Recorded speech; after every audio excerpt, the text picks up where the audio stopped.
And we're back to IGN's E3 live show, streaming at you on e3.ign.com. In our next game, the adventures of Alex Mercer continue, but it may be a little different than you expected. Damon is now on hand to see Prototype 2. Thanks, Naomi. Prototype 2 is being designed as a game to play when you've had a really bad day. And here to tell us about it is Matt Armstrong, design director on Prototype 2. Matt, thanks for joining us today. Good to be here. So let's get the footage going, and you can tell us what you're up to with Prototype 2. Sure. So the most obvious new thing in the game is that we have a brand new protagonist this time around in the form of Sergeant James Heller.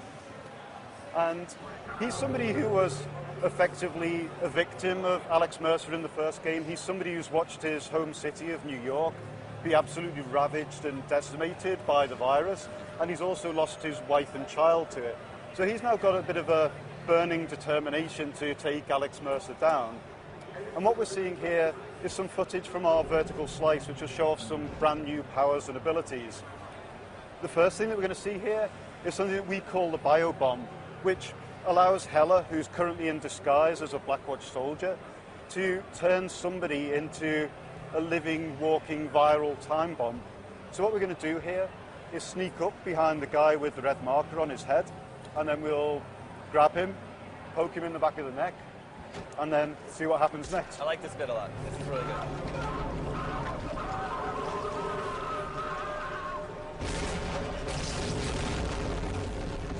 So this is a very gruesome game. It's a pretty effective area denial tool. It's pretty cool.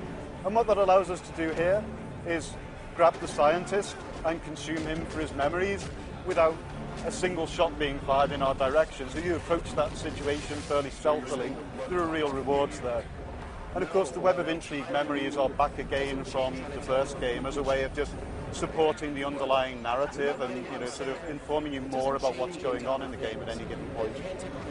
There's some role reversal going on because Alex Mercer, the character you played in the first game, is now the bad guy, right? Yeah, and that's one of the coolest new things that we've brought to Prototype. Personally, I've never seen that in a game before, this idea of taking the hero of the first game and making him the villain the second time around. So what we're seeing here is a way of empowering the player to find their own content within the world. We have this concept now of Blackwatch operations and key personnel associated with them. And you can use Heller's new hunting ability to basically send a pulse of energy out into the world, which will then radiate back off your target, enabling you to find the target without us having to do anything as artificial as place a target marker over the top of their head. And so again, you consume somebody and you gain a memory, but whereas in the first game getting a memory was an end unto itself, this time around getting a memory actually unlocks a brand new mission in the world, so players are really free to be able to drive their own path through the story this time around. And so moving on, what we're seeing here now is the mission that we've just unlocked, and of course brand new power in the shape of a tendrils. Powers, yeah. Tendrils are pretty much my favourite thing in the game. Great.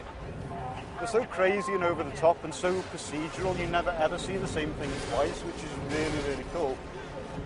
Here And then of ripping course, the rocket launcher off the tank and using it against its previous host. Yeah, and why not? That's great. It just fits into our IP perfectly. Are we going to see footage of the tendril kills? How you can pull people apart with your tendrils? Yeah, for example, just like so. That's wonderful. And then you'll also see that a little bit more in the next section that we jump into, which is one of our underground lairs. Now you have a new system for giving missions to the player, right? They hack into, is it BlackNet? Yes, BlackNet. Okay. And BlackNet is kind of the secure encrypted communications network that Blackwatch use to communicate with their troops out in the field. But it also contains information about all of their ongoing operations in the green, yellow and red zones and the key personnel associated with them. And it's by hacking into that that you end up sort of identifying the targets that you're going to hunt down in the open world. And what we just saw very briefly there was also the fact that by completing that mission and shutting down that operation, the player gained a mutation, which is very much like a perk. So dependent on your play style and what your choice of perk actually is, but my James Heller is going to be very different to your James Heller by the time you finish the game. Looks like there have been many graphical improvements made to the game. Yeah, we've improved graphics in two ways, one of which is by creating a brand new rendering engine, and also we have a brand new art director for Prototype 2 who's done an absolutely stunning job to this point. We're really proud of the way that the graphics are going this time around, and we feel like we're knocking it out of the park. Here he's going into a lair? Yeah, this is an underground lair. It's basically an infected breeding chamber, and from a player's standpoint, it's also kind of an underground treasure chest. So by consuming certain enemies, in this example, a spiked brawler, you can actually upgrade your powers this time around. You can make your blade bigger, faster, sharper, more deadly. And you'll also see here that players are much more in control of the combat this time around. You can always see which enemy is the most important one in the environment, the most deadly one, and you can see the attacks coming and react to them using things like the tactical dodge to leap over the top, and you have that moment of slow motion to really to be able to reassess the battlefield and decide what it is that you want to do next. You can hack limbs off enemies, cut them in half. Yeah, like dismemberment is another big key feature that fits perfectly into our world. But it's not just aesthetic. For example, if you take the leg off an enemy, it'll move much more slowly through the environment. And if you take the arm off it, then it will limit its attacks to something more manageable. There's certain enemies where you cut their legs off and their torso will still crawl to you as like a walking landmine, right? Yeah, absolutely. Our enemies are fairly resilient and determined, and they're going to keep coming back at you until they're done. And what you're now seeing is our juggernauts, which are two of our brand new enemies. And these guys, you really don't want to get too close to. So the best way to deal with them is to stand back and really use the tendrils to deal with them, keep them at arm's length. Or just rip their arms off is even simpler. Yeah, that works too. Now, a lot of our readers have been asking us, is there going to be any multiplayer in Prototype 2?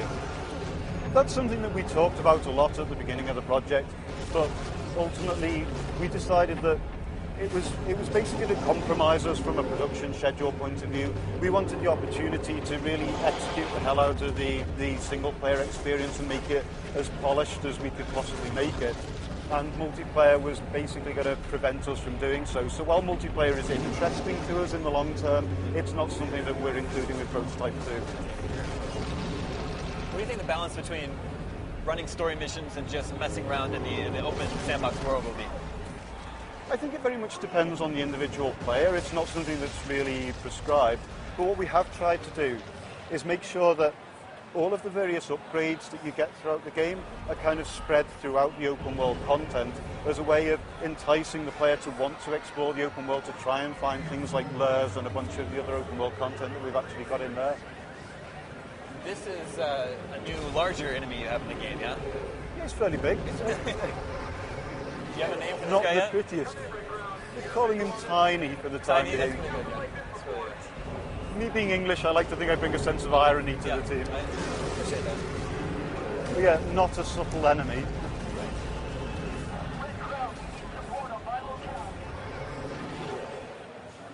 So yeah, that's kind of a sneak peek of where we're at with Prototype cool. 2 at the moment. So that's planned for next year? That's planned for next year. Yeah, we'll be out sometime in 2012. Excellent. Well, Matt, thanks for coming on to the show today. No problem at all. It's been great. Prototype 2, new hero, new powers, new enemies. You'll get to play it all next year. Back to you, Naomi. All right, thanks a bunch, guys. And for our viewers out there, how did that game look to you? Let us know by following at IGN on Twitter and using the hashtag E3. Now, it's been a great day, but we've saved something big for the end. Stay tuned for BioShock Infinite.